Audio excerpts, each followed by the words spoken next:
Hello traders, this is Migs and welcome back to another series of Migs Trades. Ngayon ay tuturuan ko kayo kung paano nga ba mag-analyze ng chart or mag-trade ng smart money in a very simple way. Okay, so itong ituturo ko sa inyo ay smart money concept basic strategy based on 4H time frame. So 5 simple steps lang to. Kailangan mo lang ma-identify yung trend. Yan yung number 1. Number 2, kailangan mo ma-identify yung choke or boss na tinatawag. Number 3, kailangan mo hanapin yung order block. And number 4, kailangan mo ma-identify yung stop loss area mo. And number 5, kailangan mo makita kung saan ka nga ba dapat mag-take profit. Okay, so proceed tayo sa step 1. So identify the trend. So alam naman natin sa market, meron lang tayong bullish na tinatawag at bearish na tinatawag. Sa bullish, ang tawag dyan ay uptrend. Okay, so ganito yung structure niya, pataas. So yan ay uptrend. Ang isa namang trend ay bearish na tinatawag. Yan naman ay downtrend. Okay, so kapag pababa yung market, ang tawag po dyan ay downtrend. So yan, pababa po yan. So paano nga ba natin magagamit yan sa smart money concept? Kapag na-identify mo na yung trend, kailangan mo na hanapin yung boss. Kasi sa trend, may tinatawag tayo na higher high, higher low, higher high, higher low, higher high, higher low. So ito po yung uptrend. Okay? Kapag yung price continuous na nagke-create ng higher high, higher low, higher high, higher low, higher high, higher low, yan ay uptrend. Ngayon, ang number 2 na step ay kailangan mo ma-identify yung choke or break of structure. Sa sample natin na to sa uptrend, identify natin yung break of structure. Ano nga ba yung break of structure? Yung break of structure, ito po yung pag-break ng price sa mga previous high or previous low ng market structure or ng trend. So sa example na to, ito yung higher high. So gawa ulit tayo, higher high, higher low, higher high. So na-break nito yung previous higher high. So ang tawag po dyan ay break of structure or boss na tinatawag. Okay? So yan, tawag dyan ay break of structure, and then yung price nag-create uli ng higher low, higher high. So naka-break uli siya ng structure. So yan, ang tawag po dyan ay boss. Para simple lang po, boss po ang tawag dyan. So ano mangyari kapag naka-break uli siya ng structure? So ang tawag po uli dyan ay boss. Kapag yung price continuous nagke-create ng higher high, na-break niya yung previous high, yan, boss po ang tawag dyan or break of structure. Ano naman po yung choke na tinatawag or change of character? Ang change of character po, ito naman yung kapag yung price from uptrend, mabibreak niya na tong higher low. Ito yung last low natin na na-break ng price. So ang tawag po dyan ay choke or change of character. Lagay po natin. Change of character po ang tawag dyan. From uptrend, ito, mark natin, from uptrend, magiging downtrend na yung market structure, okay? So kapag yung price from uptrend, naging downtrend, ang tawag dyan ay change of character. Ito naman yung price magke-create na ng lower high, lower low, lower high, lower low. So, nabe-break niya continuously yung mga lows. So, yan. From uptrend to downtrend. So, in a very simple way or explanation, yung change of character, yan po yung indication natin na mag-change na or magre-reverse na yung trend ng isang market structure. From uptrend to downtrend. Kapag na-break naman tong previous high na to sa downtrend, kunwari umangat yung price, na-break niya yan, tapos nag-retrace na yung price dyan, naka-break uli, ang tawag po dito ay choke uli. Kasi nagkaroon na ng pagbabago sa market structure from downtrend to uptrend. Tapos naka-break uli ng structure, ang tawag na po dyan ay boss or break of structure kasi continuous niya uli na be-break yung market structure. So yan po yung simple explanation sa pag-identify ng trend and pag-identify ng choke and break of structure. Okay, kuha po ba? So kung mapapansin mo dito, ito po ay downtrend. Tapos nagkaroon ng choke sa area na to, naging uptrend po uli siya. Okay, so kung gets nyo po, proceed na tayo sa order block. So, paano mo nga ba mahanap yung order block?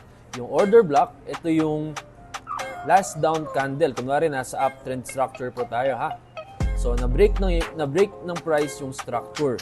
After makabreak ng structure, kailangan mo ma-identify dito sa previous low yung order block. Kapag uptrend, hanapin mo lang yung the last down candle before the up move. Okay? So, nandyan yan sa area na yan. Nandito rin yan sa area na yan. So, nandyan yung mga order block natin. So, para malinaw, proceed tayo sa chart. Yan. Proceed tayo sa chart. Nandito tayo ngayon sa GBP USD na chart. So, hanap tayo ng trend dito sa area na to. So, nasa 4H time frame tayo. Ito po. So, kung mapapansin mo ito, yung price nag-create ng higher high, higher low, higher high, higher low, higher high, higher low, higher high. Tama? So, yun yung step 1. Identify mo yung trend. After mo ma-identify, identify mo naman yung chok. Alin yung chok dyan? Ito po yung chok dyan. Kasi na-break niya yung previous high. So, lagay mo lang dyan chok. Tapos, asan yung next previous high natin dyan? So, di ba ito? Ito yung previous high. So, lagay mo na dyan ay boss. So, identify mo ulit yung next previous high na naka-break ng price. Ito po yan. So, lagay mo dyan ay boss. So, na-identify mo na ngayon yung chok or boss na tinatawag. Ngayon, ang next step, kailangan mo hanapin yung order block. Yung order block, ito po yung last down candle before the up move. Kung nasa uptrend ka, ayan, uptrend, kailangan mo hanapin yung last down candle before the up move pag naka-break na ng structure. So, sa case na to, nagka-chok. Ito pong chok na to, sa area na to. Yan, nagka-chok siya, na-break niya yung previous high. Identify mo yung last down candle. Ito po yung last down candle. So, ang tawag dyan ay order block. So, lagay mo dyan order block. Yan. Tapos, next one, makita mo ulit itong breakup structure, yung price naka-break ng structure, na-identify mo. Plot mo ngayon yung order block mo ulit. Asan dyan yung last down candle before the up move? Ito yung up move na naka-break ng structure. Yan. Ito yung last down candle. Ito po. Ayan. So, kung mapapansin mo, yung price, ayan, dinaanan niya tong order block or minitigate niya tong order block. Tapos, kinontinue niya yung trend pataas. So, na-identify mo yung trend. Yun yung first step natin. Di ba, ang trend natin is uptrend. Yun yung first step. Second step, identify the choke or breakup structure. Na-identify na. Third step, identify mo yung order block. So, ito, order block. Na-identify mo, kunwari na breakup structure dito. Nilagay mo yung order block. And then yung price, nag-continue ulit ng trend. So, ang next dyan, so, na-identify mo na yung breakup structure. Ngayon, paano ka na makaka-trade using this smart money concept? So, pag mag-trade ka, gawin natin itong example. Itong previous breakup structure sa area na to.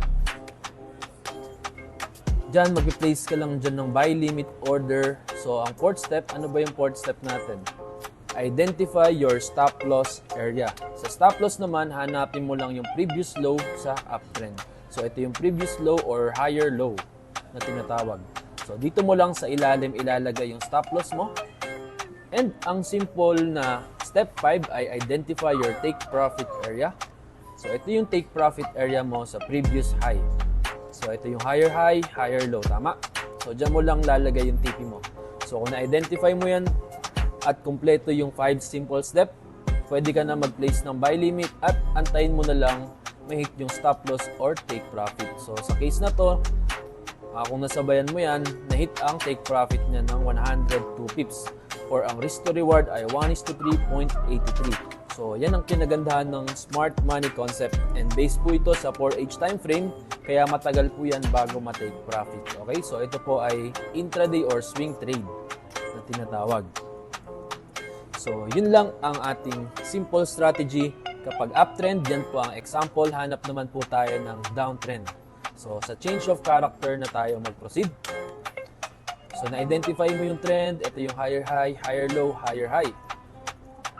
Okay, Okay, so ulitin natin. Higher high, higher low, higher high.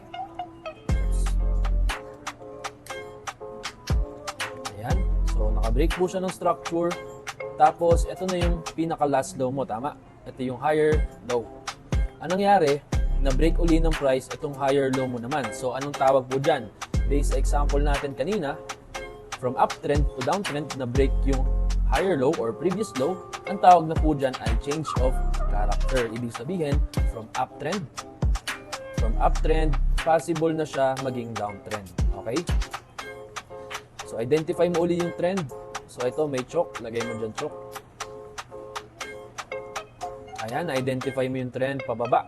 So, hanapin mo yung last up candle naman. So, kapag downtrend, ang hanapin mo naman ay up candle before the downtrend na naka-break ng structure. So, sa area na to, ito yung last up candle. So, hindi siya naabot ng price.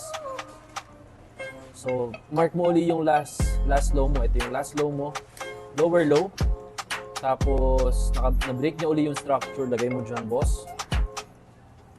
Ayan, mark mo yan. Lower high, lower low. Tapos, identify mo uli yung last up candle before the down move. So, ito yan. Ayan. So, anong nangyari? Nag-touch na yung price sa 4HOB. Lagay mo dyan 4HOB or order block. So, nagawa mo uli yung first step. Identify mo yung structure or trend, downtrend.